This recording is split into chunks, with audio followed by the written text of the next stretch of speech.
Assalamualaikum warahmatullahi wabarakatuh. My name is Febriana Manika. I am a student of English Education Department of UINSUS Karyau in the 5th semester Class C. I made this video to fulfill my assignment on Research and Development course with Mr. Nuardi MED. And right now, I'm going to explain about surveys, longitudinal, cross-sectional, and trend studies.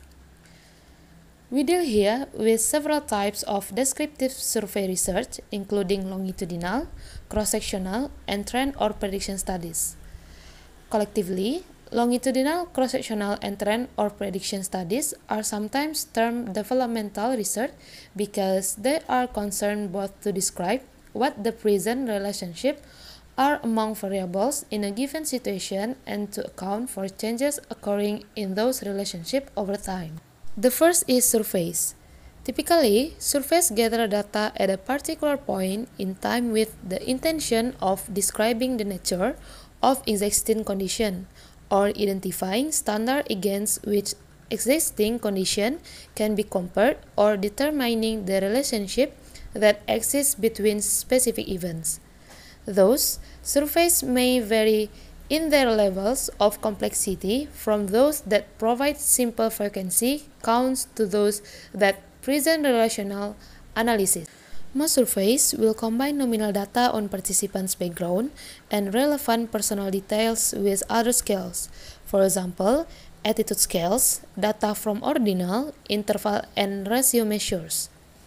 Surveys are useful for gathering factual information, data on attitudes and preferences, beliefs and predictions, behavior and experiences, both past and present.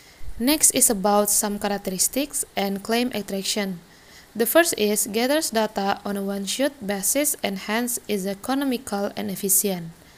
Represent a wide target population, generates numerical data, provide descriptive, inferential, and explanatory information, manipulates key factors and variables to derive, frequencies, gathers standardized information, present material which is uncluttered by specific contextual factors, captures data from multiple choice, closed question, test scores, or observation schedules. In planning a survey, there are four main considerations.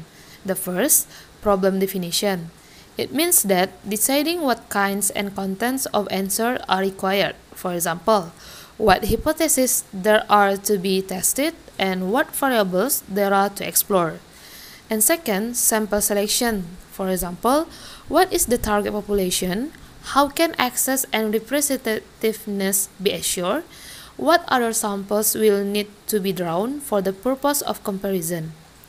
The third is design of measurement.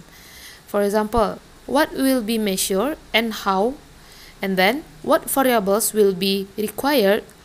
How reliability and validity will be assured? And the last, concern for participants, such as protection, confidentiality, and anonymity, avoidance of pain to the respondents, avoiding harm to those who might be affected by the result, avoiding over-intrusive question, avoiding coercion, and informed consent. Next, discussion about longitudinal. The term of longitudinal is used to describe a variety of studies that are conducted over a period of time. The longitudinal study gathers data over an extended period of time. A short-time investigation may take several weeks or months. A long-term study can extend over many years. And longitudinal studies can combine numerical and qualitative data. Usually, longitudinal data affected by history, maturation, testing, the timing of cause and effect, and the direction of causality not always being clear or singular. In longitudinal research, there are some disadvantages of longitudinal by cohort analysis, such as time-consuming and expensive, because the researcher is obligated to wait for growth data to accumulate. The third is cross-sectional. A cross-sectional study is one that produces a snapshot of a population at a particular point in time. More typically in education, cross-sectional studies involve indirect measures of the nature and rate of changes in the physical and intellectual development of samples of children drawn from representative age levels. A cross-sectional study can also bear several hallmarks of a longitudinal study of parallel group, which are drawn simultaneously from the population. For example, drawing students aged 5, 7, 9, and 11 at a single point in time would bear some characteristic of a longitudinal study in that developments over age group could be seen, although, of course, it will not have the same weight as a longitudinal study conducted on the same age group over time. And the last is about trend studies. Trend studies focus on factors rather than people, and these factors are studied over time. New samples are drawn at each stage of the data collection, but focusing on the same factors. Trend or prediction studies have an obvious importance to educational administrators or planners. And the trend study examines recorded data to establish patterns of change that have already occurred in order to predict what will be likely to occur in the future.